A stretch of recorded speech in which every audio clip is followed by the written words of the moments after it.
ये है royal Enfield की मीटियोर 350। इस प्राइस सेगमेंट में this is one of the most popular bike. इस पर्टिकुलर गाड़ी को 1 साल हो चुका है। 1 साल में ओनर का क्या एक्सपीरियंस रहा है गाड़ी के साथ, बीट माइलेज, सर्विस, कंफर्ट, इन सब चीज़ों के बारे में बात करेंगे ही। और इसके साथ इस बाइक की जो छोटी छोटी प्रॉब्लम्स है उसके बारे में भी बात करेंगे। और यही सारी चीज़ें डिस्कस करने के लिए I would like to invite Abhishek भाई। हेलो अभिषेक भाई, वेलकम टू द चैनल।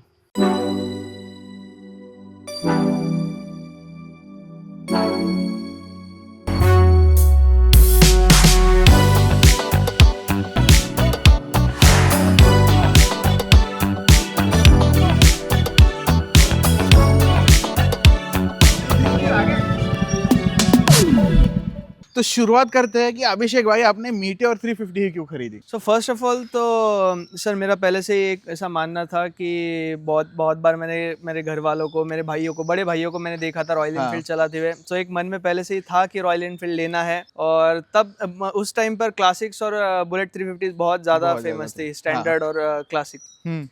तो बट जब तक मैं बड़ा हुआ, एक ये वेरिएंट जो आया क्रूज़र में, मुझे बहुत अच्छा लगा। मेरे दोस्त के पास भी ये था। हाँ। और स्पेशली जो इसका सीटिंग पोजीशन है एंड इसके जो लुक्स है, उसके कारण मुझे ये बाइक बहुत ही ज़्यादा पसंद आई थी। और सेकंड ऑप्शन मतलब इसका मैंने अल्टरनेटिव्स भी कंपेयर किए थे इसके मार्केट में, जो है जैसे CB 350 भी कंसिडर किया, RS 350 भी कंसिडर किया था मैंने। बट जो इसका सीटिंग पोजीशन है, जो इसका कंफर्ट है, वो नेक्स्ट लेवल है। उसके वजह से मैंने इसको ही पसंद किया। तो काफ़ी लोग होंडा की तरफ जाते हैं। एक तो रिफाइनमेंट उनकी काफ़ी अच्छी है, बट एक होंडा का फैक्टर होता है कि रिलायबिलिटी काफ़ी अच्छी रहेगी। तो क्या did that thought go through your head? Yes, definitely कि होंडा का जो इंजन है बहुत ही ज़्यादा रिफाइंड है। होंडा के फीचर्स भी बहुत अच्छे हैं। Honda offers traction control as well. But जो मुझे रिलायबिलिटी रॉयल एनफील्ड की लगी है, होंडा की जो बाइक्स थी मार्केट में आने का काफ़ी टाइम नहीं हुआ था उनको। तो जो रिलायबिलिटी मुझे इस गाड़ी के साथ थी, वो मुझे उन गाड़ी के साथ महसूस नहीं हो रही थी। और मेरे लिए तो मेन कंसर्न सीटिंग पोजीशन था कि मुझे लॉन्ग राइड्स पे जाना पसंद है। तो उसके कारण मेरे शोल्डर्स और बैक पेन इस गाड़ी पे उतना नहीं है जितना CB और बाकी मॉडल्स पे है होंडा के। बट रियलिस्टिकली स्पीकिंग इसमें ट्रैक्शन कंट्रोल नहीं है, ठीक है। आई थिंक नए वाले में भी नहीं आता ट्रैक्शन कंट्रोल। तो मुझे ओवरऑल ही इस सीसी में, इस पावर रेंज के हिसाब से ट्रैक्शन कंट्रोल थोड़ा ज़रूरी नहीं लगता मुझे। मेरा पर्सनल ओपिनियन है, ABS होना चाहिए हर गाड़ी में, ये भी मेरा ओपिनियन है। बट ट्रैक्शन कंट्रोल हमेशा ही ज़रूरी है, ऐसा आपको लगता है? नहीं, ऐसा तो नहीं लगता, क्योंकि अगर आप हाईवेज पे ही चलाओगे तो ट्रैक्शन कंट्रोल उतना इम्पोर्टेंट नहीं होगा। हाँ। अगर आप थोड़ा बहुत ऑफ रोड करते हो या सिटी में चलाते हो तो ट्रैक्शन कंट्रोल काफ़ी आपको काम आता है। बट सिर्फ अगर आप हाईवे पे ही जाते हो तो इतना वो मैटर नहीं करेगा, क्योंकि हाईवे पे रोड्स भी उतने अच्छे ही होते हैं। तो अभिषेक भाई मुझे ये बताओ कि ये गाड़ी आपको क्या प्राइस पे मिली? मुझे ये ऑन रोड 265 की थी। और विद एक्सेसरीज एंड ऑल मुझे 275 तक गिरी है ये। तो आपने लगभग 13,000 के एक्सेसरीज लगवाए हैं। तो क्या क्या एक्सेसरीज लगवाए आपने? सो एक्सेसरीज में मैंने फर्स्ट ऑफ ऑल, मुझे जो पहले से ही लगाना था वो थे मेरे बार एंड मिरर्स, जो मुझे सबसे ज़्यादा पसंद है। उसके अलावा मैंने लेग गार्ड लगाया है, सम गार्ड है, बैकरेस्ट है। तो ये एक्सेसरीज में था। हाँ, ओके। तो I think that is a very cool addition. वो जो बार एंड मिरर्स है, बहुत लोगों को लगता है कि यार थोड़ा सा फालतू है, फालतू का खर्चा है, बट उनकी स्टेबिलिटी आप ही बताओ। उसकी स्टेबिलिटी जो है मुझे बहुत ही ज़्यादा पसंद आई है। इवन 90 और 100 प्लस जब मैं क्रूज़ करता हूँ तब भी इसका रियर व्यू जो है बहुत ही ज़्यादा स्टेबल रहा है। बिल्कुल भी वाइब्रेट नहीं करते हैं। इवन इतने स्टर्डी है कि आपको लगेगा कि ये थोड़ा सा गाड़ी का मतलब जो साइज़ है वो बढ़ा देते हैं, बट आप ट्रैफिक में भी अगर जाओ तो भी इसका जो स्टर्डीनेस है ये बहुत ही स्ट्रॉन्ग मिरर है। किसी का धक्का भी लग जाता है तो आपको कुछ नहीं होगा। सो आपको उसके भी चिंता करने की ज़रूरत नहीं है। राइट। सो इसके कंपैरिजन में जो स्टॉक मिरर्स है वो 70 और 80 के स्पीड पे भी बहुत ज़्यादा वाइब्रेट करते हैं। सो रियर व्यू का जो विजिबिलिटी है वो बहुत ही अच्छा खासा नहीं है स्टॉक मिरर्स का। उसके कंपैरिजन में ये बहुत ही स्टेबल है। इसका व्यू भी बहुत क्लियर है। और सिंस ये बार के एंड पे है तो आपको रियर की जो व्यू की विजिबिलिटी है वो पूरी अच्छे से क्लियर मिलेगी। तो अभिषेक भाई ने जो ये गाड़ी खरीदी है that is before GST reforms. तो GST रिफॉर्म के बाद ये गाड़ी लगभग आपको 245 के आसपास मिलती है, मोर और लेस 250 के आसपास आप एक्सेसरीज वगैरह लगवा कर ये गाड़ी आपको मिल जाती है। That is a pretty big difference on road, अगर आप इनका और जो नई गाड़ी है उसका कंपेयर करोगे तो ये जो प्राइस मैंने बताई वो फायरबॉल वर्जन की है। अब बाकी जो 2 वेरिएंट्स आते हैं और इसमें, तो उसकी प्राइस जो है वो अभी आपको स्क्रीन पर दिख जाएगी। तो इस नए वेरिएंट में जो है दोस्तों आपको ऑल LED हेडलाइट्स मिल जाते हैं ऑल एलईडी, टेल लाइट्स है और इंडिकेटर्स भी आपको एलईडी में मिल जाते हैं। इसके अलावा इसमें आपको स्लीपर क्लच भी मिल जाता है, विच गिवन की सेगमेंट में बहुत पहले से आ रहा है। आई डोंट नो कि इस वाले वर्जन में क्यों नहीं था, but it is good to have it now. और हाँ दोस्तों, आपके डिवाइस चार्ज करने के लिए इसमें आपको USB टाइप A पोर्ट मिल जाता है, 2026 में आपको टाइप C पोर्ट मिल जाता है। That is also pretty big difference. तो अभिषेक भाई, मुझे ये बताओ कि ये गाड़ी आपने सिटी में और हाईवे पे कंपेरेटिवली कितनी चलाई है? मेरा डेली का ऑफिस का आना जाना जो है मेरा almost 10 kilometres 10 to 15 kilometres daily का हो जाता है। हाँ। इसके अलावा मैंने इसको बहुत लंबी ट्रिप्स पे भी लेके गया हूँ, वन साइड 300-350 किलोमीटर्स भी एक सिंगल इसमें चला गया हूँ। तो मेरा काफ़ी अच्छा एक्सपीरियंस रहा है। हाँ। और सिटी में तो मुझे कोई भी प्रॉब्लम नहीं होती है कि ये हैवी है, और इसका कुछ ऐसा कुछ प्रॉब्लम नहीं है। राइट। जैसे एक बार आप चलाने लग जाओ, हैंडल और जो इसका जैसे ही इसका स्टेयरिंग जो है वो बहुत ही अच्छा है। और हाईवे की आप अगर बात करो तो हाईवे पे पहले 200-250 किलोमीटर्स के लिए आपको कुछ भी महसूस नहीं होगा, ना बैक पेन है ना शोल्डर पेन है। बट जैसे ही आप थोड़ा 250 के आगे जाते हो, you might feel some back pain depending on you. Right. But बहुत ही काफ़ी अच्छा एक्सपीरियंस रहा है। तो यहाँ पर ये अपने सिटी और हाईवे पे इतनी ज़्यादा चला ली है, तो आपको माइलेज कैसा मिला है? तो मेरा माइलेज मुझे अच्छा ही मिला है। सिटी में जब मैं स्टार्टिंग में जब गाड़ी लिया था, मुझे सिटी में बहुत ही मतलब 28 से 30 का एवरेज मिल रहा था। बट जैसे फर्स्ट सर्विस सेकंड सर्विस हुई, उसके बाद मुझे थोड़ा सा अच्छा मिलने लग गया। सो सिटी में मुझे यूजुअली मैं कम स्पीड पे ही चलाता हूँ, तो मुझे 32 से लेकर 34 का एवरेज सिटी में मिल जाता है। बट अगर वही मैं हाईवे पे जाऊँ तो मुझे 34 एंड अबव ही एवरेज मिल रहा है। मेरे एक्टिवा का एवरेज 350 सीसी में चला रहे भाई। बताओ। तो मुझे ये बताओ कि आपका इतना ज़्यादा माइलेज मिलने का आपने क्या अलग से कुछ किया? अलग से कुछ तो यही है कि आपकी जो चलाने की स्टाइल है, आप जैसे गाड़ी चलाते हो, रैश ड्राइविंग है, गियर शिफ्टिंग जो है, क्लच को कैसे वो यूज़ करना है गियर्स के टाइम पे, वो सब भी मैटर करता है। आपकी राइडिंग स्टाइल बहुत मैटर करती है गाड़ी के एवरेज पे। हाँ, और अगर आप हाईवेज पे हो और हाईवेज पे आप कंटिन्यूसली 80-90 भी चलाते हो, तो आपको बहुत ही अच्छा एवरेज देखने को मिलेगा। बट वही अगर आप थोड़ा सा 100 प्लस जाते हो, 100-110 जाते हो, तो थोड़ा सा आपको ड्रॉप देखने मिल सकता है, क्योंकि स्पीड पे माइलेज ऑब्वियसली थोड़ा सा कॉम्प्रोमाइज हो जाएगा।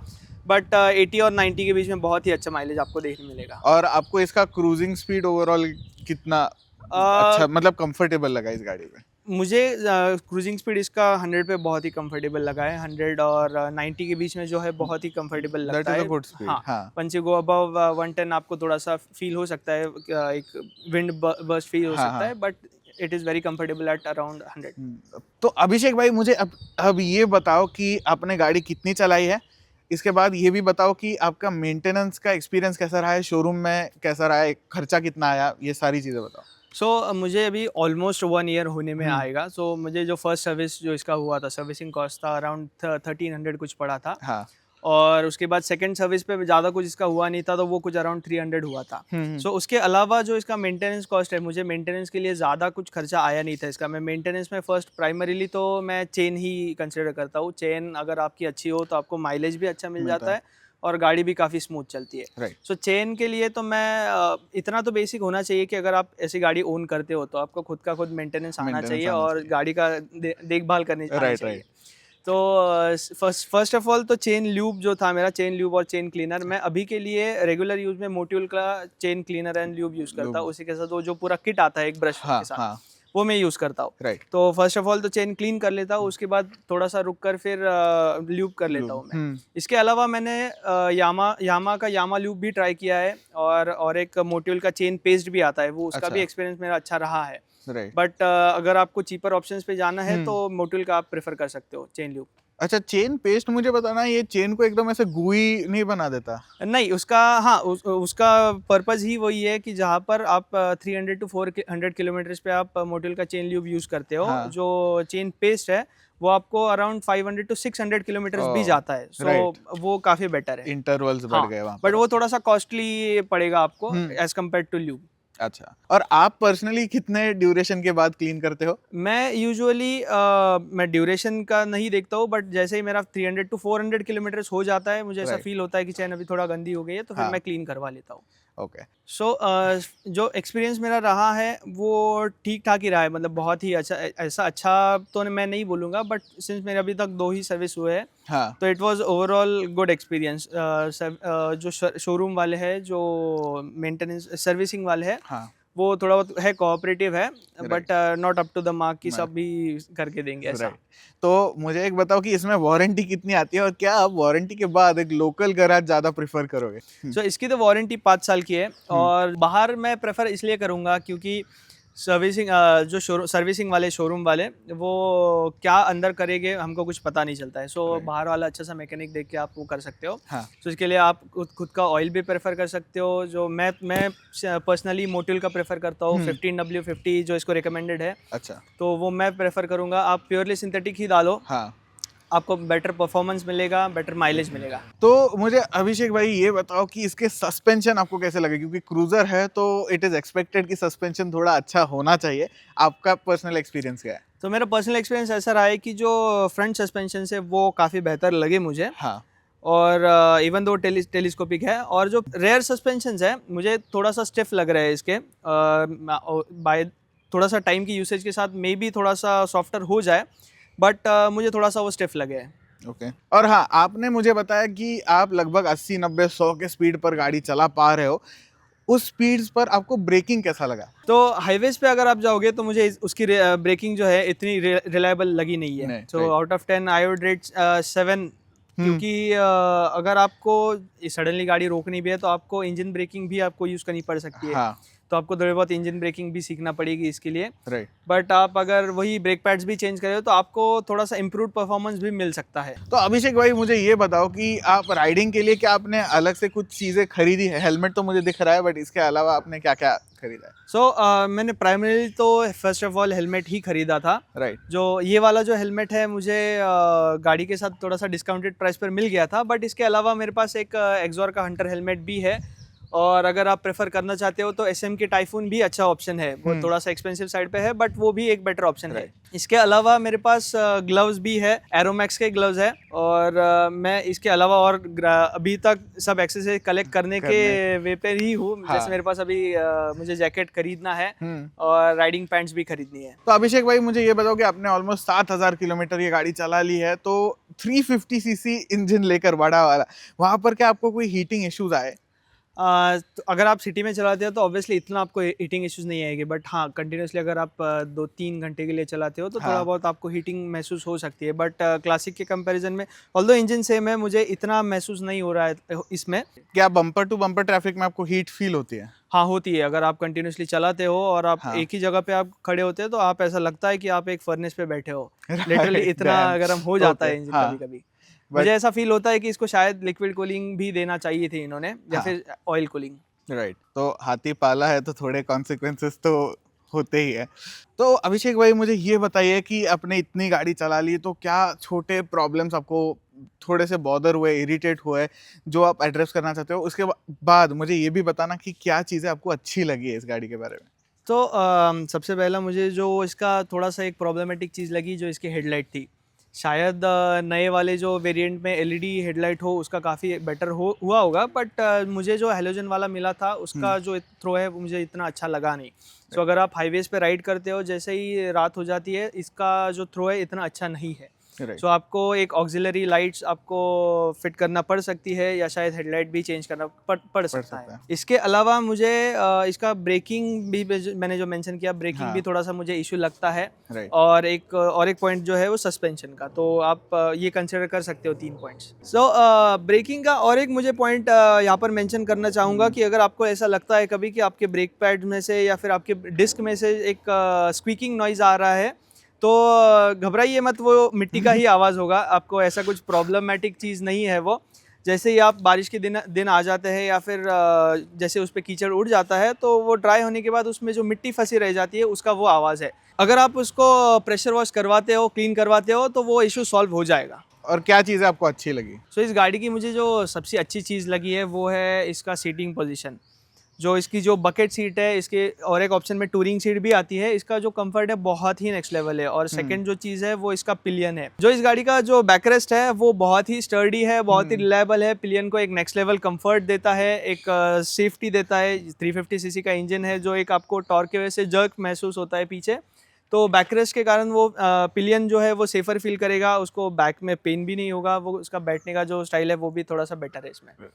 तो अभिषेक भाई, अब मुझे ये बताओ कि आप एक तो क्या गाड़ी रेकमेंड करोगे, और दूसरी चीज किन को रेकमेंड करोगे, किन तरह के लोगों को ये गाड़ी सूट होती है? मैं ये गाड़ी डेफिनेटली रेकमेंड करूंगा इसके माइलेज को लेकर। जो मुझे माइलेज मिला है, बहुत अच्छा माइलेज मिला है अगर आप ढंग से इस गाड़ी को चलाते हो। और मैं ये गाड़ी ऐसे लोगों को रेकमेंड करना चाहूँगा जिनको एक लॉन्ग राइड्स पे जाना पसंद है, थोड़ा सा यूथ साइड पे भी और एल्डर साइड पे भी, जो 35-40 प्लस है उनको भी ये गाड़ी बहुत ही अच्छी है। आपको बैक पेन या शोल्डर पेन बिल्कुल भी महसूस नहीं होगा। और लुक्स वाइज भी ये यूथ को अट्रैक्ट करने के लिए बहुत ही अच्छी है। जो बार एंड मिरर से आप इससे एनहांस कर सकते हो, और पीछे इसको एक्सेसरीज भी है, आप लॉन्ग राइड्स पे जाने के लिए आप टॉप बॉक्स ऐसा भी लगा सकते हो। तो ये गाड़ी आपके लिए बहुत ही अच्छी गाड़ी प्रूव हो सकती है। स्पीकिंग ऑफ लुक्स, ये कलर अभी आपको नहीं मिलेगा बाय द वे, ये अभिषेक सर को लकीली मिल गया है लास्ट ईयर। अब ये कलर बंद हो चुका है, तो इतना स्टेल्दी लुक वाली जो मीटियोर दिखती है वो अभी आपको नहीं मिलेगी।